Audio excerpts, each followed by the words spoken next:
Le risque d'importation de cas depuis Wuhan est modéré. Il est maintenant pratiquement nul et les risques de propagation du virus dans la population sont très faibles. Nous sommes en guerre. On a tous péché par défaut. C'est-à-dire qu'on a tous minimisé l'importance et la gravité de cette épidémie.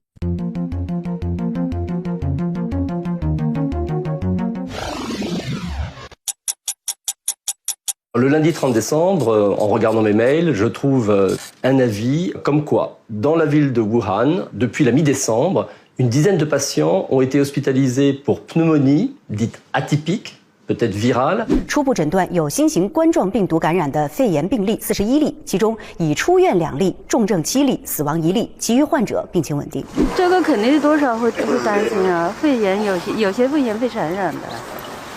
像这些他们说的海鲜市场那一块过来的病人的，很多都是传染性的肺炎啊。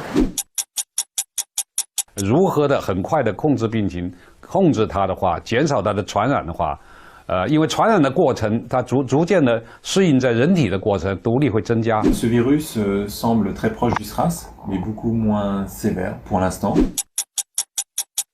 Le risque d'introduction en France de cas liés à cet épisode est faible, mais il ne peut pas être exclu, d'autant qu'il existe des lignes aériennes directes entre la ville de Wuhan et la ville et la France.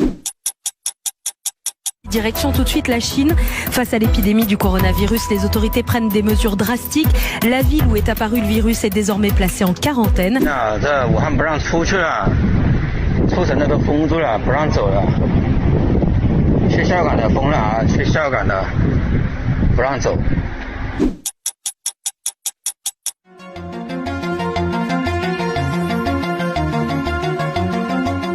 But the whole world needs to be on alert now. The whole world needs to take action and be ready for any cases that come. Mesdames et messieurs, j'ai été informée hier soir du décès du patient de 80 ans qui était hospitalisé à l'hôpital Bichat depuis le 25 janvier dernier et qui était atteint donc d'une infection pulmonaire par le coronavirus. Il s'agit là du premier décès par le coronavirus en dehors de l'Asie, donc le premier décès en Europe.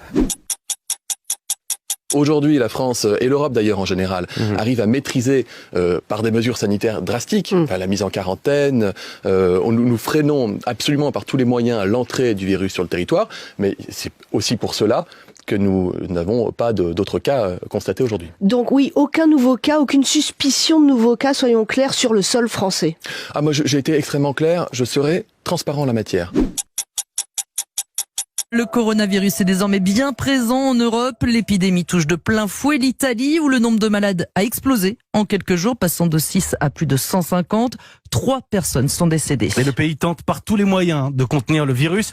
11 villes ont été placées en quarantaine dans la région de Milan. Per il momento tutte le persone di Codogno quando non escono, quando non sono in giro per le medicine o per la spesa sono chiuse in casa ad ascoltare la televisione. Un homme de 60 ans est mort. Il était enseignant dans l'Oise. Il n'avait pas voyagé récemment dans les zones à risque, que ce soit en Italie ou en Chine.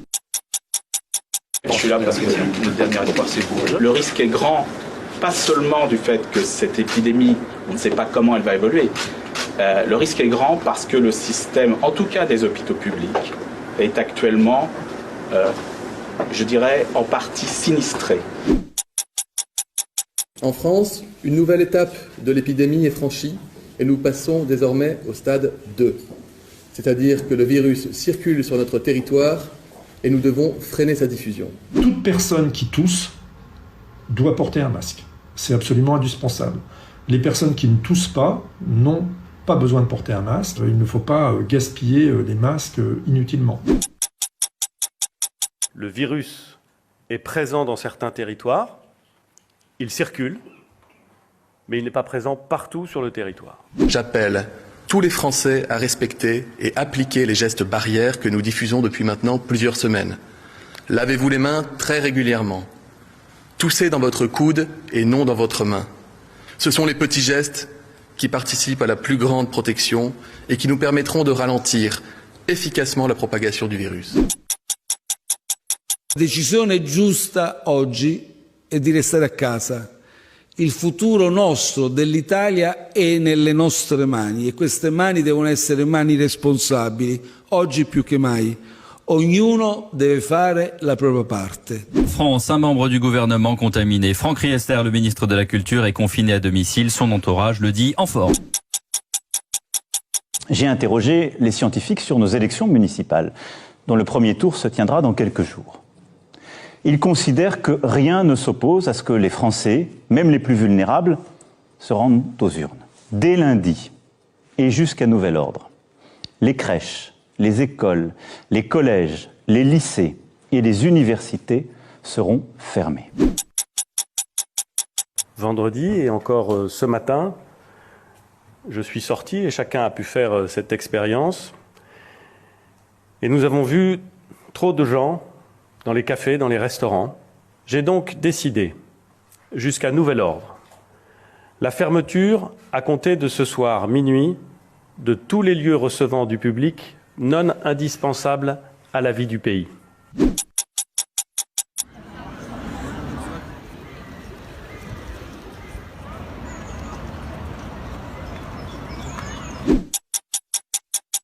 Nous sommes en guerre. En guerre sanitaire, certes. Se promener, retrouver ses amis dans le parc, dans la rue, ne sera plus possible. Il s'agit de limiter au maximum ses contacts au-delà du foyer. Nous sommes en guerre. Le mot d'ordre est clair. Restez chez vous. Toutes les personnes qui circuleront devront être en mesure de justifier leur déplacement. Des cas que l'on suppose être du corona, c'est quasiment tous les jours, je dirais 8 par jour. Au moins 8, 10. C'est horrible. C'est horrible. Il y a un stress énorme. Il y a un stress énorme et quand j'en discute avec les collègues, c'est un sentiment horrible en fait. J'ai pas de mots en fait, c'est atroce. C'est quand même hallucinant qu'on soit encore à gérer en France, un pays qui a prétention à avoir un système de santé, à gérer la pénurie de tests de dépistage, la pénurie de masques, la pénurie de solutions hydroalcooliques et que les recommandations ne se basent pas sur la science mais se basent sur la gestion de cette pénurie-là.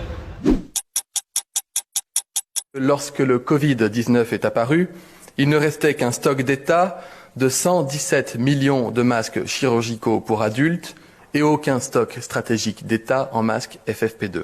Nous avons tout mis en œuvre pour augmenter notre stock, dans un marché, vous le savez, extrêmement tendu, où une grande partie de la production vient de Chine, berceau de l'épidémie. Des applaudissements pour le personnel soignant qui est en première ligne face à cette épidémie de coronavirus pour venir en aide aux malades, leur apporter les soins nécessaires. En France, nous avons une épidémie à extension nationale et toujours en aggravation rapide. Aujourd'hui, nous avons 10 176 personnes hospitalisées pour une maladie à coronavirus. Nous avons ce soir 1100 décès observés en milieu hospitalier. 85% de ces décès surviennent chez des personnes de plus de 70 ans. On a tous péché par défaut. C'est-à-dire qu'on a tous minimisé l'importance et la gravité de cette épidémie. On a été trompé par ce qui s'est passé dans les 4 pays d'Asie, Singapour, Taïwan, le Japon, la Corée du Sud et Hong Kong, entre parenthèses. Et dans ces 5 pays-là, ou régions-là, en fait, l'épidémie ne s'est pas développée. On a eu les premiers cas qui sont apparus en France, qui n'étaient pas des cas particulièrement sévères, à 2 exceptions près. Et donc, on a été faussement rassurés. Et puis après, il y a eu l'épidémie d'Italie. Et là, on a tous compris qu'on allait vivre la même chose. Je pense qu'il y a eu un retard à la prise de conscience de la réalité de cette épidémie, principalement au plus haut sommet de l'État.